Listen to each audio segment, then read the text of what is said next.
প্রিয় বন্ধুরা, কেমন আছেন? আশা রাখি ভালো। ধর্মের প্রকৃত ইতিহাস যদি আমরা জানতে চাই, তাহলে আমাদের সেই ধর্মের উৎসমূলে যেতেই হবে। কোন সেই উৎসমূল?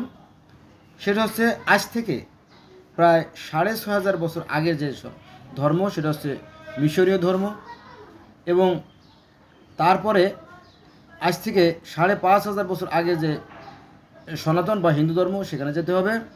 তারপরে গ্রিক ধর্মে যেতে হবে, রোমান ধর্মে যেতে হবে, এবং আজ থেকে ৪,০০০ বছর আগের সেই জরথ্রুস্ট ধর্মে যেতে হবে, এবং আপনার আজ থেকে ৩,০০০ বছর আগের সেই বৌদ্ধ ধর্মেও যেতে হবে।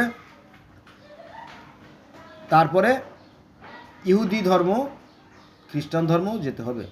গেলে পরে মোটামুটি আমরা একটা সঠিক ধারণা বা প্রকৃত ধারণা আমরা হয়তো পেয়ে যেতেও পারি। তো চলো আমার সাথে থাকুন। আজকের যে ভিডিও, আজকের যে মূল প্রতিপাদ্য বিষয়, তা হচ্ছে যে প্রথম মানবীয়, তো সৃষ্টির প্রথম মানবীর কয়টা সন্তান ছিল, এ ব্যাপারে বিভিন্ন ধর্ম কি বলে। এখানে আমি মিশরীয় ধর্ম, তারপরে সনাতন বা হিন্দু ধর্ম, খ্রিস্টান ধর্ম এবং ইসলাম ধর্ম, এই 4টে ধর্ম নিয়ে আলোচনা করব, কারণ অনেকগুলো আলোচনা করলে এলোমেলো হয়ে যাবে, তাই না? চলুন শুরু করি। আমরা যদি আজ থেকে ৬,৫০০ বছর আগের সেই প্রথম মানবীর সন্তানদের বিষয় নিয়ে আলোচনা করি, তাহলে আমরা দেখতে পারি যে সেই অদৃশ্যের যিনি সৃষ্টিকর্তা, যিনি সূর্যেরও মানে পরিচালক, তিনি কি করলেন? তিনি একজন দেবতা, তার নাম আছে শেত শুট। তাকে বললেন যে তুমি কুমারের যে কাদা, আঠালো এবং খুবই নরম, ঝিল পাথর মুক্ত যে সুন্দর মাটি, সেই মাটি দিয়ে তুমি দুজন মানুষ সৃষ্টি করো। একজন হচ্ছে সু, অর্থাৎ সে হলো পুরুষ, আর তেফনাথ হচ্ছে নারী। মানে এই যে মাটি দিয়ে মানুষ সৃষ্টি, এই কাহিনী আমরা আজ থেকে ৬,৫০০ বছর আগে, অর্থাৎ সেই মিশরীয় ধর্মে আমরা পাই। তো সৃষ্টিকর্তা কী করলেন? শেত শুটকে বলল যে তুমি কুমারের চাকার যে মাটি, ওরকম যে সুন্দর মোলায়েম মাটি দিয়ে তুমি একজন মানব আর একজন মানবী সৃষ্টি করো। প্রথম যে পুরুষ, তার নাম হচ্ছে সু, আর প্রথম যে নারী, সে হচ্ছে তেফনাথ। এটা হচ্ছে মিশরীয় ধর্মে। এবার আমরা যদি দেখি সনাতন ধর্মে, এক একটা করে শেষ করি। তো এই যে প্রথম মানবী সু এবং তেফনাথ, তাদের 5টা সন্তান ছিল। অবাক হচ্ছেন? অবাক হওয়ার কিছু নাই। দেখেন, 1 নম্বরে আছে ওসাইরিস এবং আইসিস, শ্বেত এবং নেফতিস, তাহলে জোড়ায়। এখন ঘটনা হচ্ছে কি, যে এই যে ওসাইরিস, অর্থাৎ প্রথম যে পুরুষ, এই ওসাইরিসের সঙ্গে আবার শ্বেতের যে স্ত্রী মানে বোন আর কি, কারণ ওসাইরিস আইসিস হচ্ছে ভাই বোন, আর শ্বেত এবং তেফনাথ হচ্ছে ভাই বোন, 2 জোড়া। এখন এই ওসাইরিসের সাথে শ্বেতের স্ত্রী, অর্থাৎ শ্বেতের বোনও আবার স্ত্রীও বটে, সেই ওসাইরিসের সাথে নেপতিসের যে প্রেমের কাহিনী ছিল, সেই প্রেমের কারণে তাদের একটা নতুন সন্তান জন্ম হয়, তার নাম হচ্ছে আনুবিস। তাহলে এখানে আমরা 5 জন দেবতা পাইলাম, বা 5 জন প্রথম মানব পাইলাম। এটা হচ্ছে ওসাইরিস, 2 নম্বরে আইসিস, 3 নম্বরে শ্বেত, 4 নম্বরে নেপতিস, 5 নম্বরে আনুবিস। কয়জন? 5 জন। কয়জন? 5 জন। বারবার বলার উদ্দেশ্য আছে, চলে সামনে। এবার যদি আমরা সনাতন ধর্মে যাই বা হিন্দু ধর্মে যাই, তাহলে সেখানে আমরা দেখতে পারবো যে পৃথিবীর প্রথম মানবী এবং প্রথম মানবীর ওই 5টা সন্তানই ছিল। ইন্টারেস্টিং ব্যাপার না? হ্যাঁ, এখানে সেই ভগবান বিষ্ণুকে বলল যে তুমি কর্দম দিয়ে, অর্থাৎ কাদা দিয়ে বা মাটি দিয়ে, মানে সোয়েল দিয়ে তুমি কি করো? মানুষ সৃষ্টি করো। ম্লেচ্ছ ম্লেচ্ছ ম্লেচ্ছ প্রবর্তনকারী জাতি সৃষ্টি করো, তখন তিনি কী করলেন? তিনি মানুষ তৈরি করলেন। বোঝা গেছে?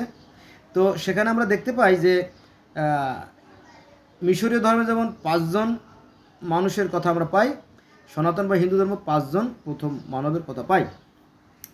প্রথম মনু হচ্ছে পুরুষ আর 17 বছর নারী। প্রথম পুরুষ হচ্ছে মনু আর 17 বছর নারী সনাতন বা হিন্দু ধর্মে। আর তাদের 5টা সন্তান ছিল। 1 নম্বরে প্রিয়ব্রত, 2 নম্বরে উত্তালপাদ, 2টো ছেলে, আর 3টে মেয়ে। একটা হচ্ছে আকুতি, প্রসূতি, দেবতী। এই মিয়া পাইছেন কনে সে কাজের কথা? এই তো আমার বাপ দাদা 14 গোষ্ঠী কেউ শোনে নাই। না ভাই, এটা আছে।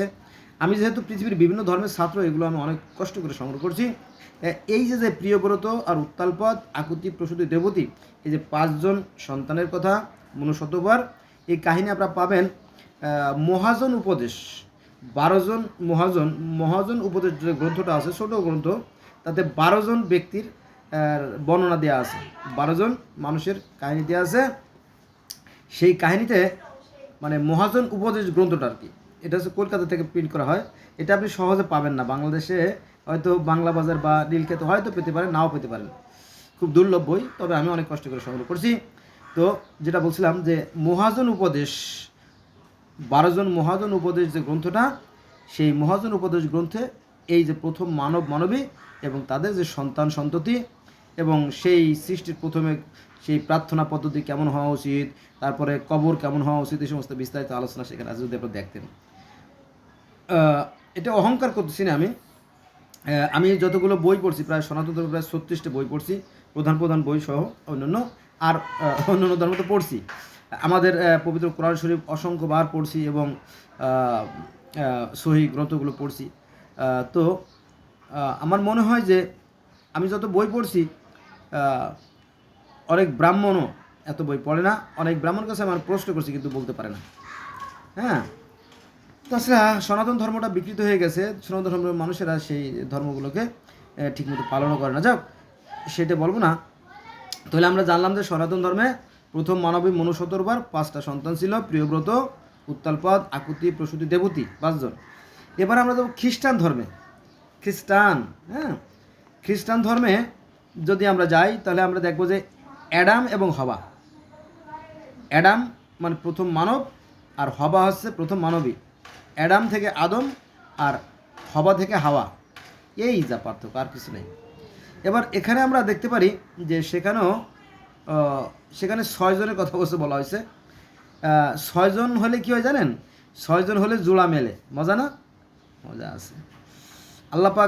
আল্লাপাক নিশ্চয়ই বেজোড় সংখ্যা সৃষ্টি করে অশান্তি সৃষ্টি করবেন না। জোড়া সংখ্যা হয়তো সৃষ্টি করছেন, এখানে একটা যুক্তি আছে, তাই না? খ্রিস্টান ধর্মে 1 নম্বরে কেইন, 2 নম্বরে শেত, 3 নম্বরে আবেল, 4 নম্বরে লুলুয়া, 5 নম্বরে অ্যাওয়ার, 6 নম্বরে আজুরা। 1 নম্বরে কেইন, 2 নম্বরে শেত, 3 নম্বরে আবেল। ওই যে আবেল কয়েন 2 ভাই, আবেল কয়েন 2 ভাই, আর হলো শেত, লুলুয়া, অ্যাওয়ার, আজুরা, 6 জন আমরা পাই। তো 6 জন আর 5 জনের মধ্যে খুব একটা পার্থক্য নাই।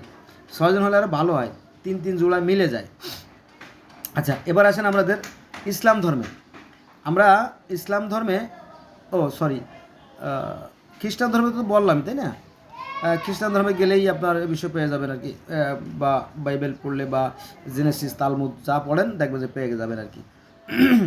এবার আমরা ইসলাম ধর্মে আমরা দেখব যে প্রথম মানব অর্থাৎ আদম এবং হাওয়ার ছেলে মেয়ে কয়জন ছিল? 2 ছেলে 2 মেয়ে, তাই না? এখানে হাবিল এবং কাবিল, আদমের 2 ছেলে ছিল, আর গাছ বিবের আকলিমা 2 মেয়ে ছিল। দেখেন পেজ গেরা কোথায় লাগছে, এখানে কিন্তু রহস্য উন্মোচিত হবে। তাহলে হাবিল আর কাবিল, গাছ বিবের আকলিমা, 2 জন ছেলে 2 জন মেয়ে মিলে গেল।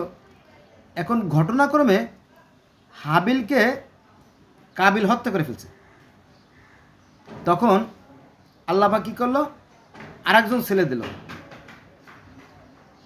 শীষ, তার নাম আছে শীষ নবী।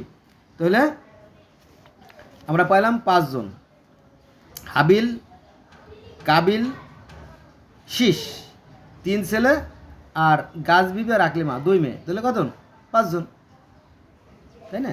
তাহলে আমরা দেখলাম যে 1 নম্বরে ওসাইরিস, 2 নম্বরে আইসিস, 3 নম্বরে শেত, 4 নম্বরে নেপতিস, 5 নম্বরে আনুবিস। মিশরীয় ধর্মে 5 জন, আবার সনাতন ধর্মে 5 জন। প্রিয়ব্রত 1, উত্তাল পদ 2, আকুতি 3, প্রসূতি 4, দেবতী 5। তাহলে মিশরীয় ধর্মে 5 জন, আবার সনাতন বা হিন্দু ধর্মে 5 জন, 5 জনের 5 জনের মিল আছে। আবার যদি আমরা দেখি যে হাবিল, কাবিল, শীষ, গাছ 5 জন, তাহলে কিন্তু মিলে যায়, 5-এর সাথে 5-এর মিলে যায়। কিন্তু দেখা যাচ্ছে খ্রিস্টান ধর্মে একটু অমিল আছে। এটা হচ্ছে কেইন, শেত। কেইন 1 নম্বরে কেইন, 2 নম্বরে শেত, 3 নম্বরে আবেল, 4 নম্বরে লুলুয়া, 5 নম্বরে এওয়ার, আর 6 নম্বরে আজুরা। এখন ইসলাম ধর্মের সাথে খ্রিস্টান ধর্ম মিল না দিলে তো আবার মেলে না। এবার শীষের জন্য একটা মেয়ে দরকার, এবং এই ধর্মটাকে আর একটু বড় করা দরকার।